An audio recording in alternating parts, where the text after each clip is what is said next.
Hello, friends, and welcome to the Reload Podcast. All right, I tried. Jim Nance, I can't do it. You're just that good. I don't know. But guys, welcome back to the Reload Podcast. Along with Nathan Gilsleider and Marshall Scott, I'm Justin Southwell. We are back in action after a little bit of a hiatus. We're, just kind of feeling things out with how sports are rolling right now. We've got some stuff going on in the transfer portal. We've got some spring sports rolling. But what have you guys been up to since we last talked? What's been going on? Yeah, it sort of feels like I forgot how to do this, even though it's just been a little bit over a week. But It's like 10 days, maybe. we usually record on Mondays. There wasn't a ton to go on Mondays, and I'm glad because I didn't even really think about it. Like the portal opened, and then we sort of got all this to talk about. But yeah, I've just been doing, I think, absolutely nothing, waiting on you guys to come back. I think. Yeah, much of the same. Obviously, just kind of it's that weird time of year when men's and women's basketball finishes up, wrestling's done. I mean, really, baseball and softball are kind of it. You figure out if you want to hype yourself up over a spring game or not, and depending on how it goes, you're like, it didn't mean anything, or it means a lot if it goes well. So you just kind of pick and choose. So it's kind of that awkward time of year. Hey, NASA's keeping us preoccupied. We got astronauts going around the dark side of the moon. So, the last couple episodes have been rocking my OKC Comet shirt. It's got the astronaut logo on the back. I love that logo. Anyway, I went and saw Project Hail Mary while we were gone. So speaking of outer good space, movie. Is it as good as advertised? Yeah, I thought it was really good. I have the book. I haven't read the book. And then my wife read the book and was like, okay, you got to read it before we went and watched the movie. I didn't. I just went in totally blind. Didn't even know like really what I was getting myself into, but I had a blast. It was a really good movie. I didn't even know it was a book. Just full transparency. That's how much I love reading. So, maybe there's an audio book I can listen to while it's in my car, Yeah, she's also got the audio book and she was like, you can just listen to the audio book. And I didn't even do that. Fair enough. I don't mind reading, but it's really hard as a sports fanatic. I just feel like all the time we're inundated with something on TV. There's something to pay attention to, something to watch, something to get upset about. That's probably why you should read instead, so you don't have to stress yourself out with how these guys are playing sometimes. No. But Oklahoma State men's basketball, finished not great season, but we did have some success in a way through Mike Boynton, who is having success with Michigan as the assistant coach. The only reason I wanted to bring him up was he's gotten a lot of love from Oklahoma State fans on Twitter, and he's giving it right back. So what'd you think about that? Honestly, it's one of the most unique situations I can ever remember from a college coach leaving a place. And it's weird because it's like, I honestly, and I mean this, like I have never heard an individual in Stillwater say a bad word about the man of any kind. And that's just, number one, that's uncommon, speaks to his character. But his transparency and just being like, hey, I just didn't win enough. Like, I love Stillwater. I loved everything about it. Just didn't win enough. We didn't get the job done. And he obviously had some hurdles and some things going against him, getting right after coming off of the NCAA, suspension or whatever you want to call it. Then you go right into the NIL portal. Well, Oklahoma State is a little bit behind the times and really took away what he was so good at in recruiting. Like you said, I think the biggest thing is like the love that he's shown and like no animosity for losing his job. And I think everybody wishes it would have worked out. And he was such a good man, such a nice man. And I just think I'm so happy for him to be able to accomplish that. Yeah, I freaking love Mike Boynton. He'll like text me every once in a while, like after Michigan went to Michigan State. I don't know if you guys like saw like the Dusty May thing where all the students were yelling at him. Like he texted me after that and he was like, dude, I just know that you like hoops. Like you've got to make it up to one of these. That was like a crazy environment. So it's just like stuff like that it's like, Mike Boynton doesn't have to go out of his way to do that type of stuff. But I just always thought that was cool. And of course, Mike Boynton's sort of hallmark, he was hired as Michigan's defensive coordinator.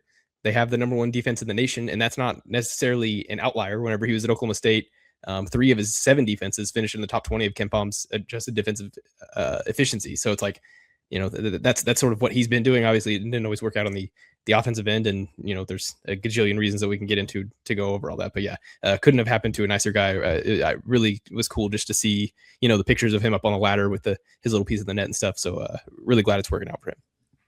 You got that Michigan talent to run those defenses. a little different. There's one thing I didn't like about Michigan making the run in the tournament. I feel like they wore their white uniforms way too much. Where's the yellow? Where's the maize? Yeah, sometimes I kind of wonder how much of that's predetermined. Like NCAA maybe tells you what you can and can't wear in some of these situations, because you don't really see you don't really see alternates. You don't really see, you know, these one-offs or anything like that. It's very, very traditional. I noticed that a little bit too, and I was just kind of wondering, I don't know, maybe because they were the 1 seed overall going through the whole thing. You got the home whites. You're always the higher seed. I don't know. That's the only thing I could come up with. That makes sense. Well, let's shift it back to Oklahoma State hoops because we do have some stuff going on in the portal. Marshall, you're keeping track of it on Pistols Firing, so guys, go check it out to see what's going on there. But you want to give us a little rundown real quick of who's out, who's returning, who we're kind of waiting on, what's going on with those guys?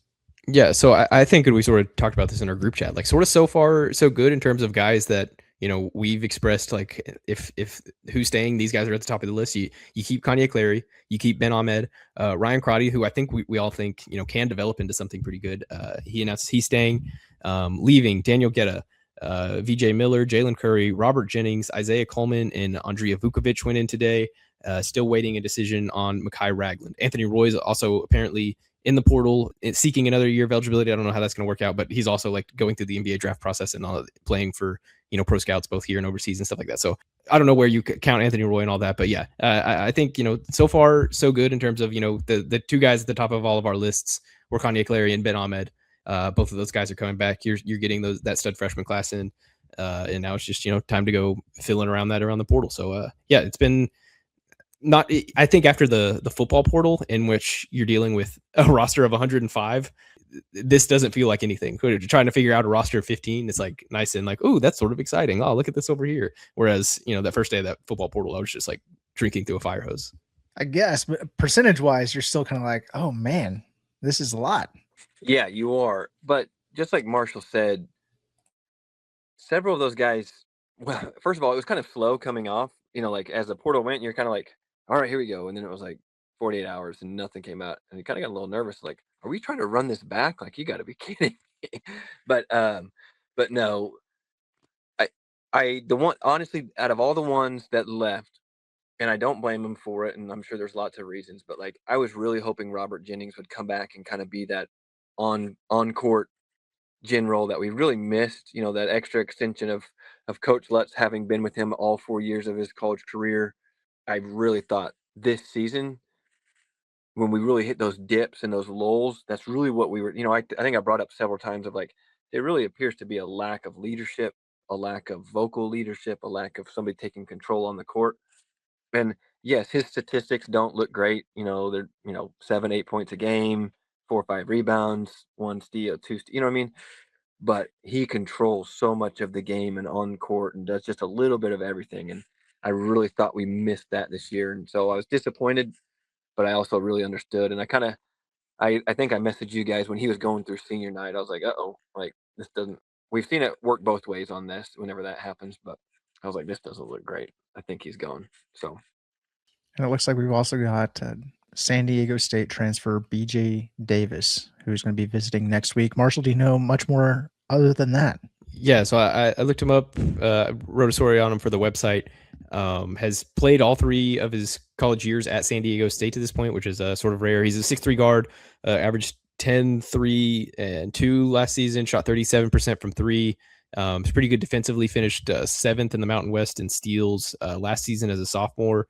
Has had some pretty crazy games this year. He dropped 30 in a game against UNLV, went 4 from 8 from 3 in that game.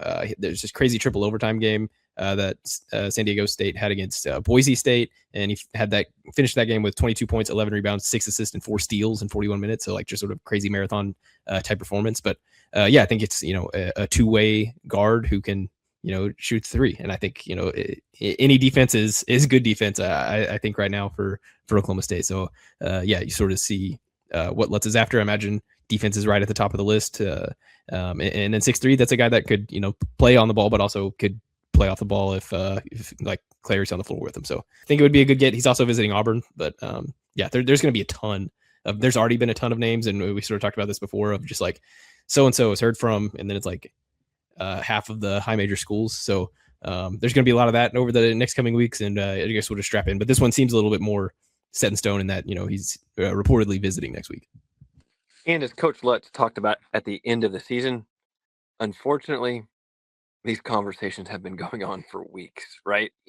He really fully into this process. This is not a 3 days, which I think everyone hopes is how it works, but we all know because, it's like somebody enters with a do not contact tag. Like, that's a red flag that you've been tampered with, but nobody cares. So I digress. But one thing I noticed throughout the year is for as good as the shooters Anthony Roy was and as hot as VJ Miller started the season, anytime we got down into a clutch time situation, the ball never left Kanye Clary's hands. And you could tell that was a priority from coach. And so he wants to run the offense through his guards in that manner. And so I think, we talked about it, as you see what he kind of built, he's got his point guard, he's got his big. Hopefully, Crotty can continue. We know he's a shooter, continue with the confidence and be able to play both ways. But I mean, quite frankly, the roster's wide open. We know at least 2 of the 3 freshmen are coming in. They're going to be expected to be big time contributors right away. I would expect probably Latrell Allman to start.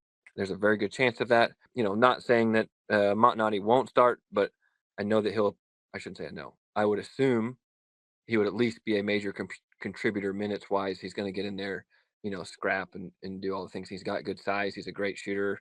He's that pick and pop wing 3. So it's going to be really interesting to see the dichotomy between how he built his first roster, what we went after with the second roster, and quite frankly, how he finds that happy medium, right? How do you find that too much offense, too much defense right in the middle there? But if you can get both bigs back, the young bigs in Ragland and Ahmed, like that is a really, really good start because they both showed so many signs. And if they can, I honestly believe so much of what they can do next year is going to be on them and how they want to develop their bodies. Like, how much do you want it? Because Mekhi Ragland needs to get in better shape, but he showed so much promise with his feet, footwork. He's got a soft touch with his hands. Ben Ahmed, very much the same thing, but just kind of out of control, which is what you would expect from freshmen. So, there's a lot there to really like. So it's going to be really interesting to see what coach wants to do. Yeah, I know nothing about this, so this isn't like crazy insider info, but Brandon Garrison is in the portal. That's something that got talked about quite a bit in the forum. We discussed it a little bit. I would very much, he's got 1 year left. I would very much be in favor of a Brandon Garrison type return. I think that type of center would be good in Lutz's offense, and also he averaged 4 points and 4 boards a game last season at Kentucky. So it's not like coming off of his freshman year where he had a pretty good year at Oklahoma State. Kentucky comes calling. Obviously, it's going to be tough for Oklahoma State to sort of win that battle, especially whenever Mike Boynton got let go and all that stuff. So if there is a happy return happening, I'm all on board for that. Another Oklahoma kid, David Castillo, out of Bartlesville, hopped in. He played at Kansas State, so that's just in terms of proximity to home, I think 2 guys that I keep an eye on. But man, I would love a Brandon Garrison return personally. And somebody that's already making moves in the portal, J.C. Hoyt. Landed D2 Player of the Year to Lexa Weeder. She's already rocking number 22, so I'm a big fan. But what else do we know about her? Yeah, averaged 27.5 points a game. That'll play. That'll certainly play. She had 45 in a game on January 1st. There was another crazy game, 46 in another game from Fort Hays State, which is JC actually played there. JC coached there for a little bit. I think that's actually where her coaching career started. So yeah, obviously there's still a ton to rebuild there. It literally went down to the studs, and that you have Staley Hurd. Got to figure out the rest of it. And I think, getting a girl who averaged 27 points in a game and is capable of, shooting in the 40s, no matter what, level it is, I think that's a pretty good start. And as we know, the offense that Coach Hoyt runs, like, get out and shoot, right? I mean, how much more appealing can that be to a girl like that wants to come in and make her mark at this level? And that's exactly what she does. She fills it up. So it's going to be interesting. I was quite surprised by how it went down with the women's team, considering kind of like how the season went and how much fun that offense is to play in. And there's a lot going on there, and it just really seemed to fall apart very rapidly. Like we said, though, these things don't happen overnight. Like these conversations have been had for a while, and unfortunately, I would imagine most of those decisions were NIL related. So that's kind of stinks, but we'll just kind of have to wait and see what she does. And I know that kind of fell apart. It led to their seeding in the tournament, but they did lose to the eventual champion UCLA. So you don't really know exactly how far they could have gone had they gotten a better seed. I don't know. Scored more than South Carolina did on them. So, I guess you can tip your cap to that one. There you go. All right, and last bit of portal news for now. David Taylor picks up South Dakota State transfer Bennett Berge. Yeah, so the lineup's going to be nuts next year in like a good way, but it's just like there's competition going to be everywhere. I think the thought is here that he's going to go down to 184. He was All-American at 184, finished fourth in 2024. Wrestled at 197 this past year, lost to Cody Merrill at Big 12s. Obviously finished behind Cody Merrill as well, so I don't think he's coming to wrestle at 197. But at 184, Zach Ryder injured his shoulder. That thing's been popping out like crazy, so imagine he's going to get surgery. So you wonder if a medical red shirt. If not, maybe they just wrestle for the spot. I've also heard people like discuss maybe Zach Ryder's best weight is 174. So maybe Zach Ryder and Alex Facundo are sort of duking it out. You got Cody Rutledge sort of hanging around there. He's going to be a guy that's hard to keep off the mat. So that type of stuff was already happening in the lower weights with Oklahoma State, and bringing in the Rainey twins, it looks like Sergio Vega is probably going to have to move up in weight this year. So there's going to be a mess of competition down there in a good way. And now with the addition of Bennett Berge, there's sort of going to be a mess in competition up top as well. I'm not sure if David will make any other moves. You wonder about heavyweight, if they'll just roll with Trayshawn Ross. I think, I'm going to defer to David Taylor because he seems to be doing a pretty good job, but I think I would just prefer to see Trayshawn Ross wrestle. The heavyweight class cleared out quite a bit. So I'm sort of just like, let's just see it. But I obviously whatever David says will probably be the right decision based on that. But yeah, the heavyweights now are getting a little stacked in terms of depth. Something just fell off my desk. Oh, so you don't want an AJ Ferrari comeback, Marshall? Is that what you're saying? I don't think that's going to possible. I don't think that the school, thank goodness, would let him in, even if that was on somebody's radar. I don't think the school would get to that point. I think the biggest news out of all this is that now Sergio Vega gets to go to training table and eat. Like, that's fantastic. Hopefully we get to let him put a few pounds on and move up in weight. So I'm sure he's excited about that if that happens. But yeah, my first thought was this signals a red shirt, and it's probably 6 months or more before he's out there rolling around, and so that would make sense. And also, I read some things about Berge's freestyle is very, very good, so that would really help out the RTC. You never know. Everybody's got opinions on this, but one thing is certain is that Coach Taylor is stacking talent. He's really starting to build depth and quality depth and guys that have versatility, which is what you have to have, right? In order to win those tournaments and in order to win these big duels, people are going to get hurt. Guys are going to, there's going to be things that happen. You have to have these flexibility guys. I think, what was it? There was a guy, I think it was Iowa, that he like wrestled in 3 separate weight classes throughout the year, something like that. Like, the dude was just a machine. Gabe Arnold. Yeah, right. Like, he's just like, I want a Gabe Arnold on my team. Like, you know what I mean? Like, you see that guy and you're like, that's who I want in my room. So I think it's awesome. Like you said, we have all these guys coming back. You have this amazing class coming in, and now you just keep sprinkling in this talent. I love that he's not going like all in on the portal again, right? Like, hey, these are my guys. I'm recruiting them. They're coming here to wrestle. We're not just going to keep stacking over them. So I love that, and I love the development process that he's really starting at Oklahoma State. And it's exciting times. It's exciting times for the wrestling room. Yeah, just sort of building out that's the spookiest part of all this, is that it just is sort of the start. It really feels like, this class of Jackson, Landon, and D and all those guys, it sort of feels like that is the start of the David Taylor era. Obviously, the year before, the prologue featured Wyatt Hendrickson beating Gable Stevenson. Yeah. That was sick. But like, this season sort of felt like the start, and that like, okay, these are the guys that he recruited that he got here. And so, yeah, that's maybe the spookiest part about this for, the rest of the country, is that this really is just like the ground level of what's happening. The funny part is remember the knock was like, well, those are 2 transfers. Like, can he actually develop somebody? And then like now it's like pure development. You know what I mean? I'm like, yeah, okay, we'll see how this rolls, but it's exciting, man. Something else exciting. Maybe. Is it okay to get excited, or is it too soon? But here's the thing. Somebody else, as a new coach, coming in, bringing transfers, developing, all that good stuff. I'm talking about football. And I teed it up for you guys, but I'm getting excited. Is it okay to get excited yet? Is there like a pop culture reference I'm supposed to be throwing back at you? No. Oh, okay, I am excited. Yeah, I'm very Okay. excited. I'm very excited. Dude, I can't believe you didn't get that line from Project Hail Mary. Mhm. But no, it was not part of that movie. I have not seen it yet, so no other references, no Samsonites. Yeah, you can be easily fooled by a highlight reel from a practice, right? Like that's not it. But I do think my biggest reason for excitement for this football team moving forward, is Coach Morris, right? And we'll talk about it here in a second. And some of the things that you already see how he's adapting and moving and trying to find best guys in the best position, not just locking them in because that's where they're supposed to be, right?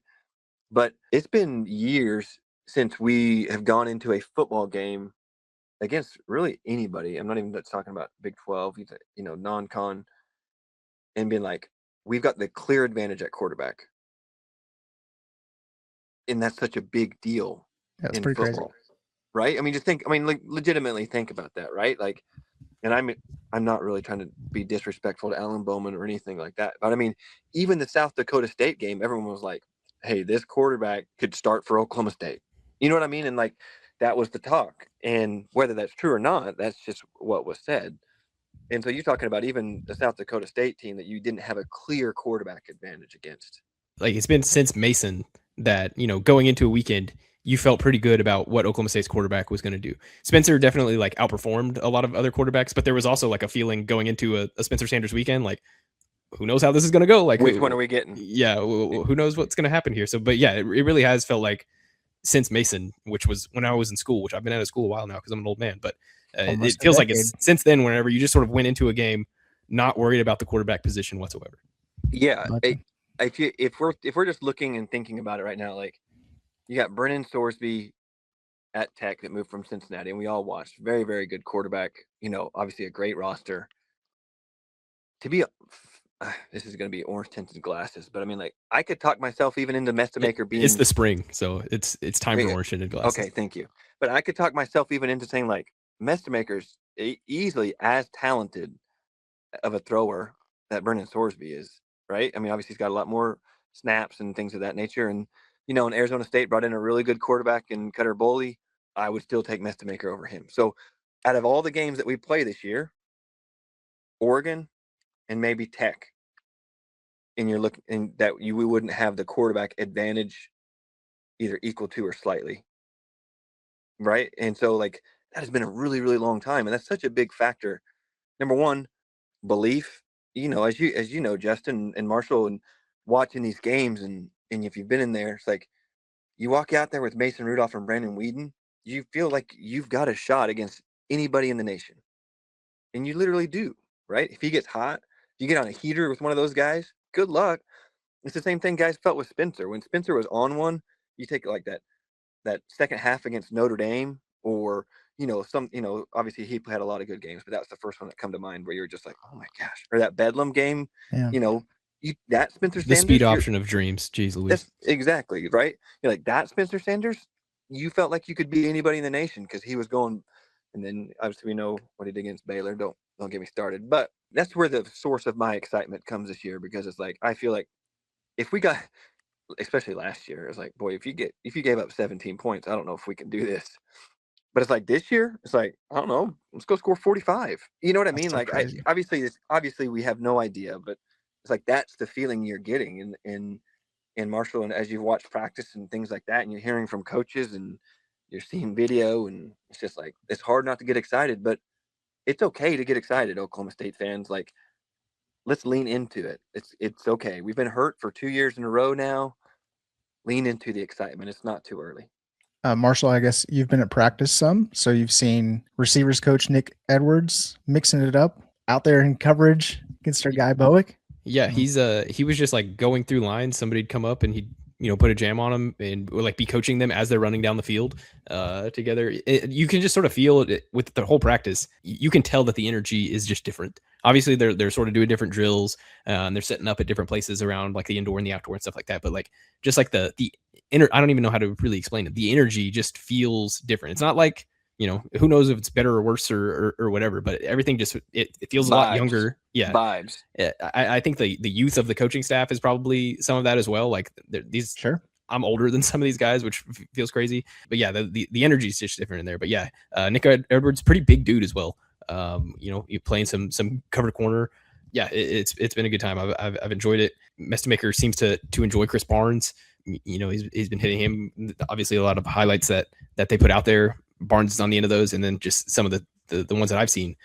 He's been going to Barnes quite a bit as well. But yeah, it is the spring, so this is the time to be excited about it. But yeah, I'm pretty I'm getting the itch again. When Coach Edwards has talked, one of the things that really sticks out to me is, when you ask him about his wide receivers, Marshall did a good job in his interview. You guys can go listen to that on YouTube, on the YouTube page.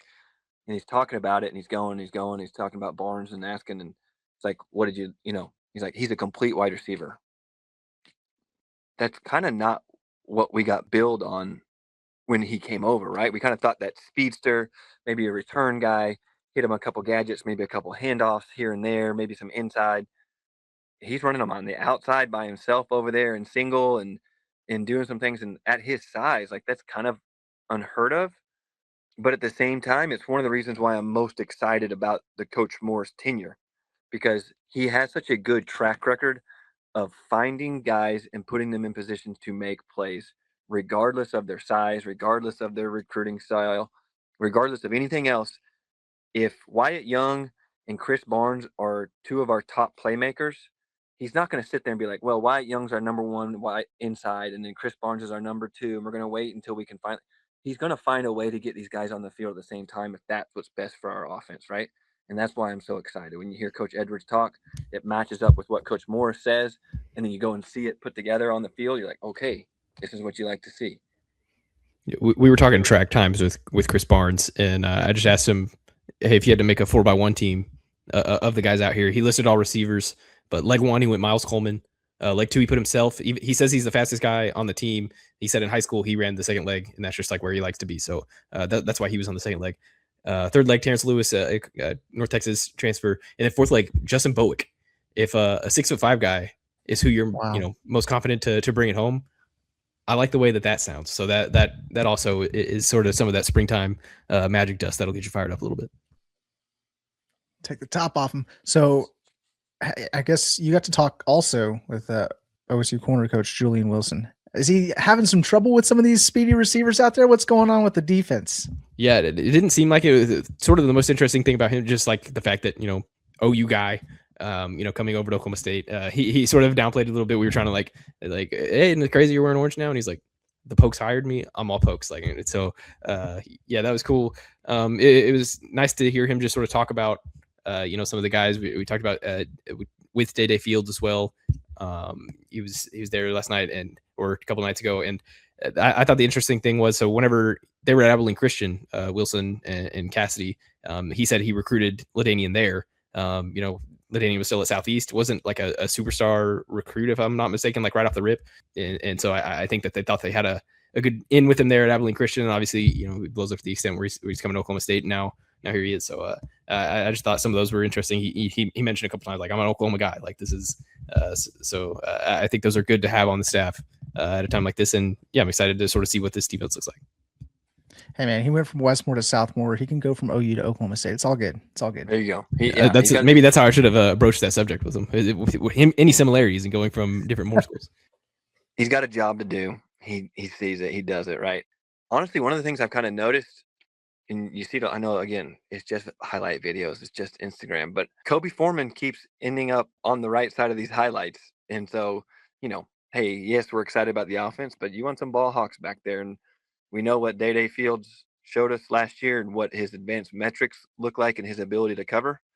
Like, it would be really nice to have a couple guys step up with him, because if I'm looking at this, in one thing that Coach Morris talked about, which was kind of surprising, is he probably feels like edge rush is probably our deepest and most talented group, which is nice, but it's not something I kind of expected to hear coming out. But honestly, one of my biggest is, like, I have a lot of confidence in Ethan Wazlowski. Like, I feel like we know what we're going to get at that position at linebacker, right? Defensive tackle and DBs are like my two, like, I don't know what we're going to get here. Like, can we cover? Obviously, one of the best things that Coach did, defensive coordinator, in his 1 year at North Texas was the big jump they made in pass game, right? And he even talked about some of the things that he does differently from a standpoint of coaching them up on where they go and how deep and when they turn, all that integral stuff. But all you really need to know is that that was the biggest position of growth from year one with the new DC. But I kind of, I don't know, man. I don't know what to think about the DBs, but you keep seeing some of them pop up in some of these highlights. You hear Julian Wilson talk. Like, it's interesting. I'm really not sure what to think about this DB group. We're gonna find out. But it is good though, right? We were talking about it with basketball, with the depth in wrestling, the talent that we have at receiver. It's just gonna iron sharpens iron. Those guys are gonna get better in the secondary because they're going against these guys in practice every day. Are you seeing any trends? And one of the things that Coach talked about also was like he was anxious to really see the big boys get after it. Is there any trends you're kind of seeing offensive line wise? I know there's some injuries and things like that, but we kind of talked about some rotations or anything like that. Yeah, it seems like Lepo is hurt right now. That's the Michigan State guy. It seems like they're using Jacob Sexton. We're not watching a ton of like live guy on guy. We're watching mainly individual drills, and then like every once in a while they'll get together for something quick. But it seems like Jacob Sexton is playing at guard, which we sort of talked about. I think whenever he first committed, just sort of what does the best place look like for him in terms of health. He sort of played everywhere at Oklahoma State aside from center, I think. So, he's got starts at left tackle in the SEC. I think that's if you can have that guy at guard, I think that's probably a really valuable asset to have. So yeah, I think Mercer's definitely going to be the guy at center. It seems like Sexton's going to be, one of those guys at guard. I think Johnny Dixon's probably going to be the other guard. And then you're thinking Braden Nelson / like Hansen, the Coastal Carolina guy, especially if Lepo's not hurt. Maybe Desmond Magia can get in that mix at right tackle. So yeah, I think there's sort of starting to be, it feels like it happened fast, but I guess it is like the end of the spring now, but it does feel like there's starting to be like, okay, these guys are probably going to play, but there's just so many new guys that whenever, this first happened, I'm like, it's going to take forever for them to figure all this out. But it does feel like, some lines are finally being, divided a little bit. Well, that's one of the things that Coach Morse talked about the last time you guys were able to. He's like, honestly, he's kind of surprised at how quickly the ones are kind of separating themselves and things are going, which is a great sign. If the team is all ready, which, hey, I'm all for not having to listen to Coach Gundy tell us like just need to get out there and get some more snaps. I don't know, might have to play 3 quarterbacks. Coach Morris has no problem saying like that's QB1. We need our money on the field. That's our RB1. We don't need to sit here and put him in full pads every single day of the week and put hits on him now. Like we're talking about return on investment. Guys need to play. You know what I mean? It's just it's a completely different philosophy and completely different openness, which I really enjoy. But he was saying how he was surprised at how quickly the ones are really getting set in stone. And we really haven't ever heard that from Coach Gundy outside of maybe like 2010 when we were running it back to 2011 and Coach was like, yeah, his job's pretty easy. Like, I know exactly what I'm doing. Even if it was like sort of obvious, like there was always like this shroud of mystery, like, hey, I know that it all seems like this guy's going to start and he probably is, but we're not going to just come out and say it. And it does feel like there's maybe a little bit more of like, yeah, this guy is probably playing. So it feels like there's a little bit more of that. Des Bryant or Nathan Gilsleider, Justin Blackman or Justin Southwell. As many times as I move my magnet on the board in the classroom, it just never seemed to get me up there. Oh man.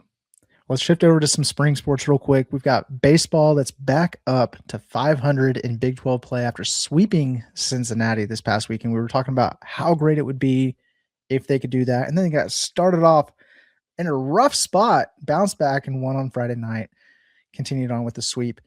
And then unfortunately dropped a game Tuesday to ORU. But Nathan, how are you feeling after seeing them sweep Cincinnati at O'Brate Stadium this past weekend? There was a lot of things in that series that we had been saying needed to change, and they happened.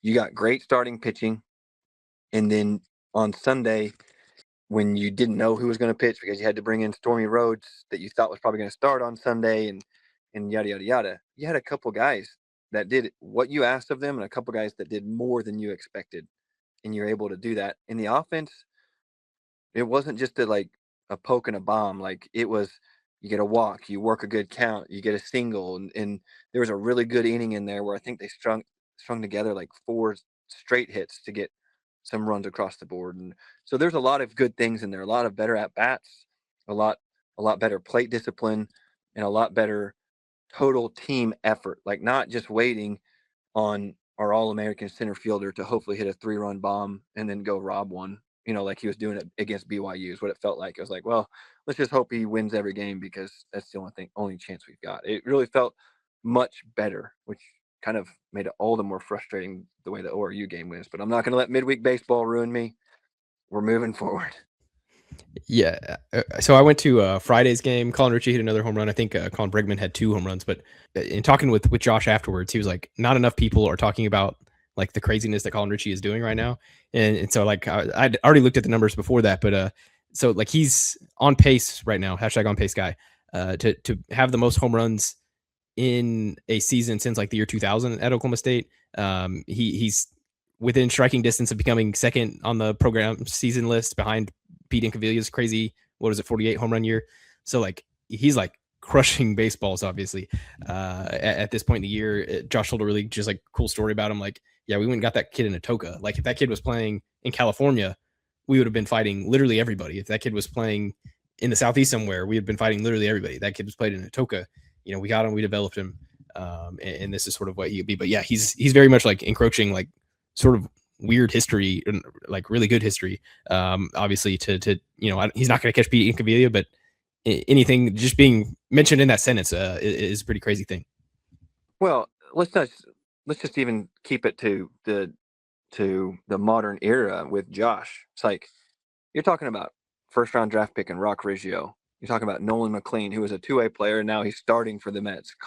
Talking about Carson Bench. Like, he's out hitting all of those guys, and those guys were first, second-round draft picks. And then, we had Thor's hammer at first base that, he was dropping bombs too. He's ahead of his pace, right? He's one of my favorite. I forgot about Griffin Dorshing, but yeah, that guy was unreal, right? He hit it out of Payne County. But to your point, Colin Ritchie's doing it on both sides, which is the most impressive thing to me. Like, he's playing a phenomenal defense. He did have an unfortunate drop in the ORU game, but outside of that, like, you're talking about home run robberies. You're talking about, just manning center field nonetheless. Like, it's not like he's sitting in the corner outfield and then coming in and hitting, or first base or DH or whatever it may be. Like, he is really, really doing something special, and I think it's kind of being overshadowed because of some of the chatter of the negativeness of this team and things like that. But I'm really glad you brought that up, and Coach talked about it too, because it is something special. He's going to be a first 2 rounds draft pick this summer, and rightfully so. And we should enjoy him, the Atoka Wampus Cat, while we have him. Yeah, so I found the stat that I was looking at. So Nolan Schubert had the most home runs in an OSU season since 2000 with 23. Colin Ritchie right now has 19, and there's still a long ways to go. So can't believe I forgot about Schubert. My bad, Shuby. Yeah, you said Griffin Dorshing, and everything else went blank in my head. I was like, whoa, that got rocked. He did. The blonde mohawk. I mean, how much better you can't get any better than that. I was trying to think, like, did Christian Encarnacion Strand, was he up there too? I don't have any statistics pulled up on. Was he in one of the? Be up there. He might have been one of the short seasons. I remember him also clobbering baseballs, but he might have been one of the short. I'm pretty sure it was a short season, and he came straight from JUCO, so he only had that one. Okay, 1 year. Yeah, he did drop bombs though. But yes, CES mashed. Amazing. Well, some sad news to talk about. Softball team was involved in an accident on the way to play against Wichita State. Probably pretty traumatizing, as their bus struck and killed somebody. I don't know, have they played since then, or are they planning on supposed to be playing in Ames this weekend? Yeah, supposed to be playing in Ames this weekend. Obviously they further delayed that Wichita game.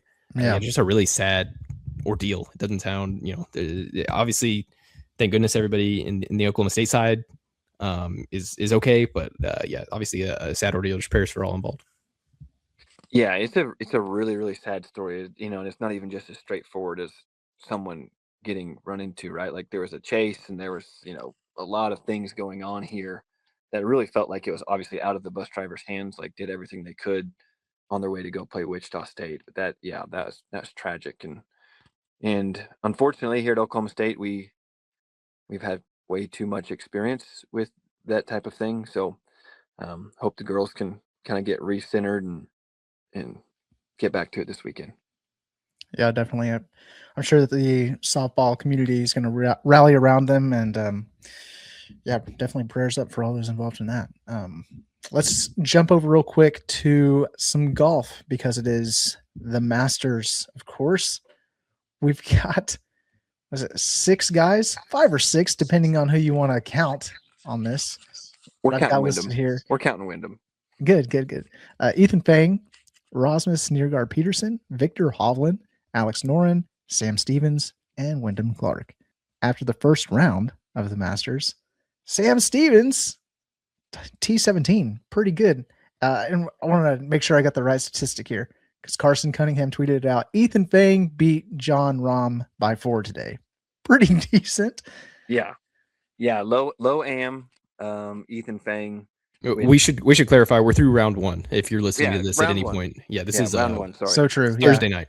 He took Good home call, the good call. championship. No, but yeah, one of the, it was it's really cool too because before they've been on a pretty good run. They played a tournament. They had a day off. They came to and they played another tournament here in Augusta, the Haskins Invitational, day off, and then he's playing in the Masters because of a tournament he won last year. He got the invitation, and so he literally said like his whole goal was to be the low am, which is awesome, and he is right now. So hopefully he can pull that off. Victor Hovland was able to do that as well when he was an am. And it just it's pretty cool to see the tradition of Oklahoma State golf continue.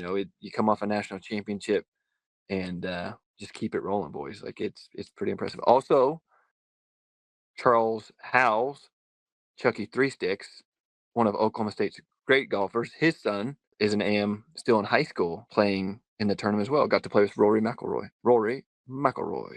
today. How about that? I know, pretty cool. I thought that was pretty cool. I think his son is probably going to skip college. Like I think he's going to go straight to professional golf, which is pretty impressive. Must be nice. I skipped college golf as well. Yeah, me too. But didn't work out the same way.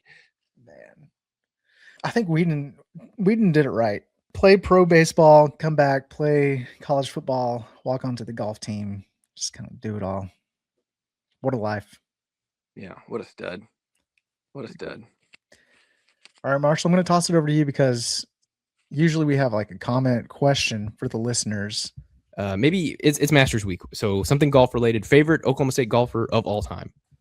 Who's your favorite Oklahoma State golfer of all time and why?